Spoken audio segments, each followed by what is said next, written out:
मार्कोची चौकटली खबर 3वा अध्याय. एके रोजी येसू युदन मीरवच्या जागप गेला. थती हात वारलेला वाला एकला हाये. थती राहिलेले काही जण परिसयना येसू आरंभीचे रोजी त्यात चौकट करते कायो म्हणून त्यात देखत राहिले. तसं केले ना त्याजवर बदनाम टाकव म्हणून म्हणत राहिले. तो येसू हात वारले वालेता मदत उभं होई म्हणून म्हणला. तव येसू थती राहिले वाल्यान सांग आरंभीचे रोजी चौकट करावचं धर्म की नाही तो वाईट करावचं धर्म, पराणात वाचवावचं धर्म की नाही तो मारून टाकावचं धर्म म्हणून पूछला. पण थती राहिले वाले काहीच जवाब नाही दिले. आणि येसू त्याहांकोड सिरमुड देखूत त्याहानी कठीण हृदय वाले झालेसाठी खूप दुकानं भरला. तवा हात वारले वाले ता तुझा हात पसूर म्हणून म्हणला. तो हात पसुरला. सांगास त्याचा हात चपट झाला. हे झाल्यावर परिसयानं बाहेर येऊन हेरोदियनां सांगास मेरून येसू तर कसं मारून टाकाव म्हणून डावा धरले. तवा येसू आपणाच्या शिष्यानां मेरून गलिलिय समुद्राच्या जवळ गेला. गलिलियपासून खूप दूर जण माणसांची मांदे त्याच्या जवळ गेले. तितकंच नाही पण येसू करावची समजे ऐकून खूप लय जण माणसा युदयापासून आणि यरुशलेमपासून इदोमियापासून आणि योर्दन नदीचे थ्यांगाच्या प्रांतामांपासून तूरू सीदोन मनवचे चहारांचे सिरमुट राहावचे प्रांतामांपासून त्याच्यावर आले. खूप लय जण माणसांची मांदी राहणेकून त्याने आपणात ढकले नसला राहाव म्हणून येसू आपणाच्या शिष्यानां सांग एक लहानचा ओढा आपणासाठी तयार करा म्हणून सांगला. मग येसू खूप लय जणांचा चौकट केलेसाठी रोग राहिले वाले त्याले लागव म्हणून त्याच्याजवळ ढकलूत आले.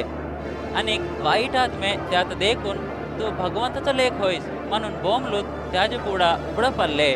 पण येसू मी कोण हवय कोणालेच नको सांगा म्हणून ते वाईट आत्म्याले हुकूम दिला.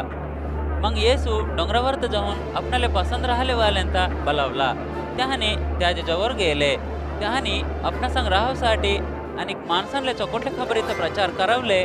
त्यात धाडव म्हणून येसू 12 जणांता आपणाला अपोस्तल म्हणून निवडला.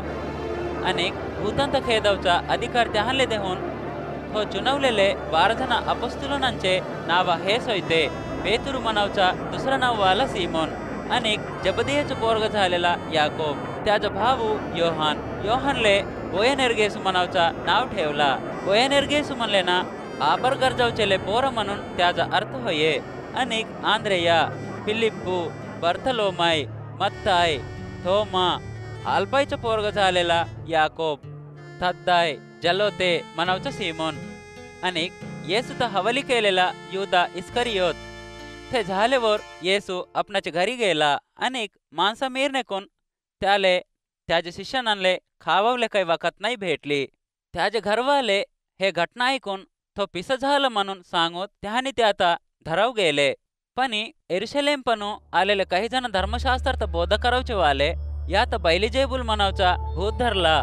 भूतांचे अधिपतीच्या मदतीनं तो भूतांत खेत म्हणून म्हणले. त्यासाठी येसू त्यात जवळ बोलवून त्यानले असं उदाहरण सांगला.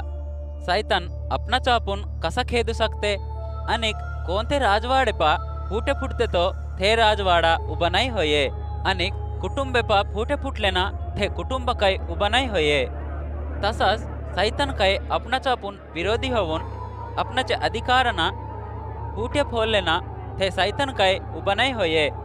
त्याचा अधिकार नाश होऊन जाते. पण एकला बडवालेच्या घरात धसून त्याच्या घरातले सामानात चोरव म्हणले ना अंदी ते बडवाले ता बांधाव लागेल. तवस त्याच्या घरातले सामानाता चोरू शकतेत.